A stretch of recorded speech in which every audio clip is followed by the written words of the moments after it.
Well, it's great to be here at NAB because I actually haven't been out to the one on the West Coast in several years just because of availability and scheduling. And it's great to be part of the SOC panel. I'm a big supporter of the SOC and have been for some time. Like Dave said, it's great to actually go see your friends because we're never on set together, you know. So get to hear what they have to say is fun. And I'm looking forward to wandering the hall after this and seeing what new toys there are out there. Um,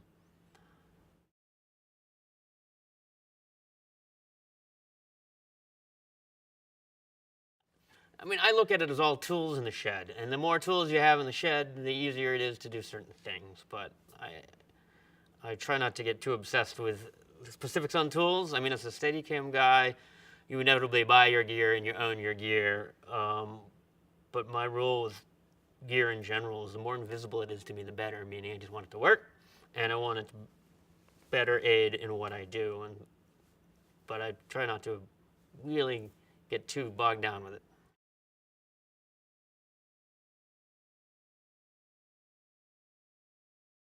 When I first saw one, I was like, "That's the coolest thing ever!" It's like this real physical thing. It's mental. And it just moves a camera in a way that's a little different than any other device moves a camera.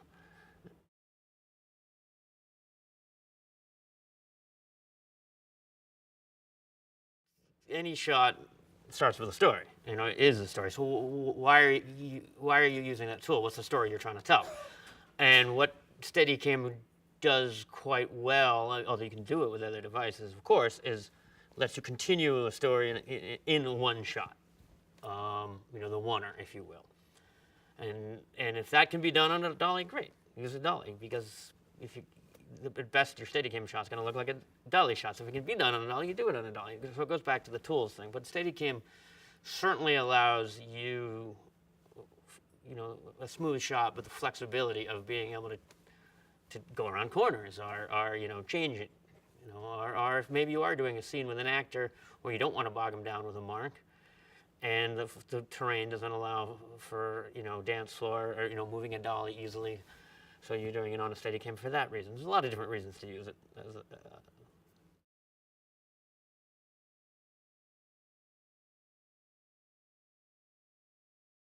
I think everybody wants more time. I mean, it's funny because in the era of HD, in the current climate of episodic television, it seems like you rehearse a lot less than you used to, and where, you know, the page counts are higher. So, but talking to guys like you remind us how good we have it, I suppose.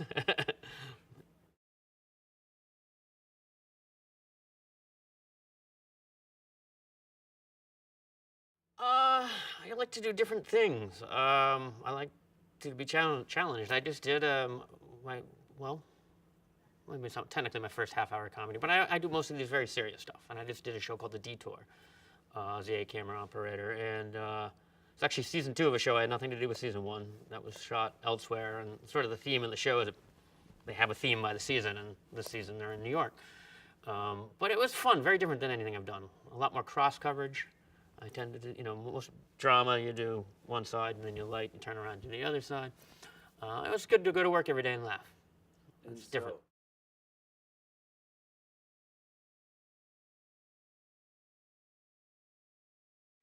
It's, there's a reason, you know, okay, both cameras now have to be a little more off the eye line. Not everything is about your shot. It's about 2 shots or 3 shots now. So that can be, but you know, you embrace that. It's like, okay, cool, we're doing something different, and now you're working with the crew to make sure 2 sides of the room look right instead of 1 or what have you.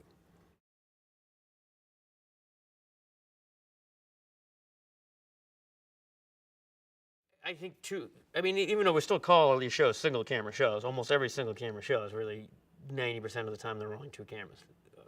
So you know, I think it's if it makes the day faster and it makes sense, or helps the director tell a story better, or helps an actor through a tough moment or something, then absolutely use 2 cameras. If it takes more time to be using 2 cameras, don't do it. And there are times when it takes longer to do 2 cameras. It just makes more sense to, you know, do 2 passes with 1 camera. You can swap a lens between the 2 passes because only 1 camera can occupy 1 space. So if you spend all day trying to squeeze 2 cameras, then maybe, it depends. It really depends on the show and the style.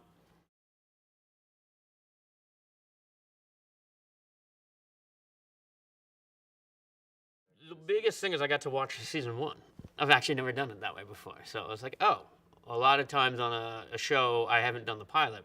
So I just get to see the pilot as a reference. But that's it. And then you start a show. So to get to watch a season was great. Because it was very fun. I like kind of humor too. So it was very funny.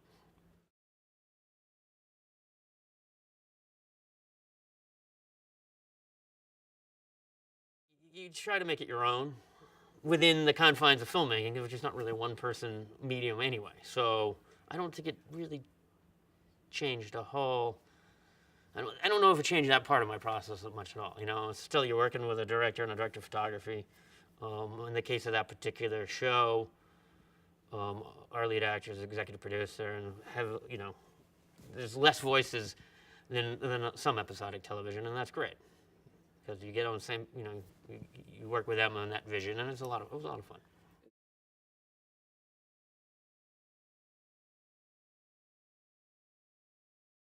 I mean, I usually, it always starts with a script. I read a script, then I'll talk to the director of photography about what they want to do, and with luck, I talk to the director ahead of time as well.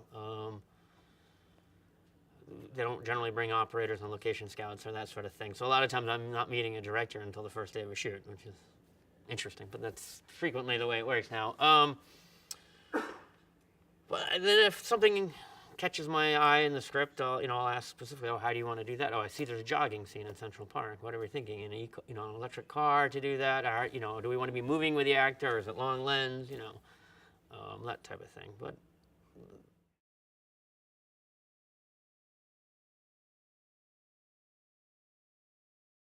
a lot of different people. I mean, you certainly see a lot of the same faces if you've been doing it for as long as I have here in New York. A lot of the same faces. But I work with a lot of different DPs and therefore a lot of different directors, and then people reappear that you haven't seen in 20 years. You're like, oh hey.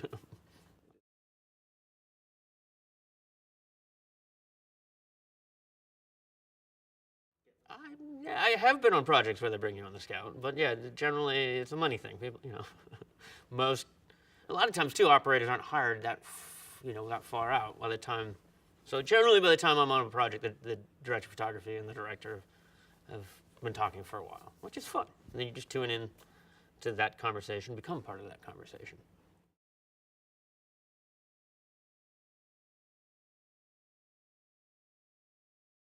I mostly focus on being an operator, on being a well-rounded operator who can do anything from, and I love operating.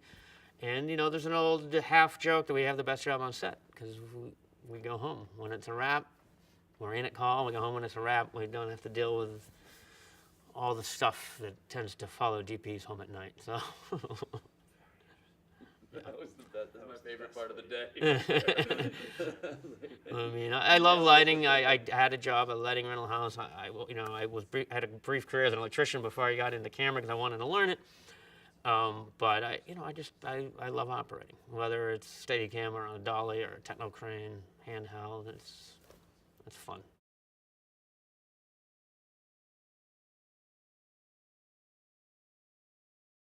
I wanted to be a storyteller of some sort. I originally assumed as a kid I would want to get into directing.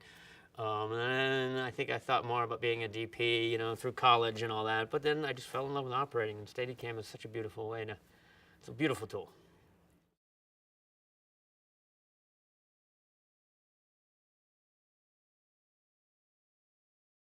I have a wife who's always right. Yes, Jarnigan is always right. But,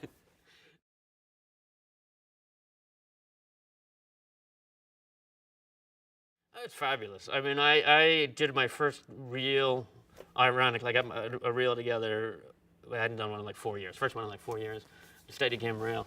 And I got it together right before I was on this camera operator panels for Local 600. I was like, oh, I'll use that as an excuse, as a deadline. Because if I'm going to show a reel, I'm not going to show the one that's 4 years old. And, by the time, I do a rough cut, and she was the harshest critic on it, in the best kind of way. I ended up completely swapping some clips out, and she made it a lot better. So it's good.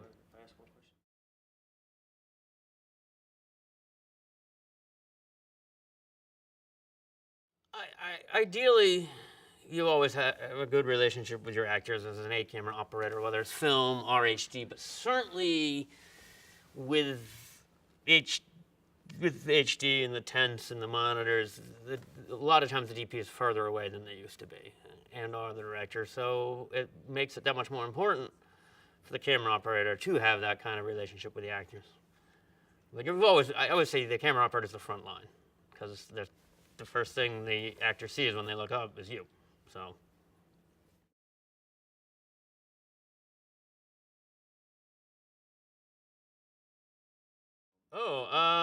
I met my wife, Jarnigan, on a set.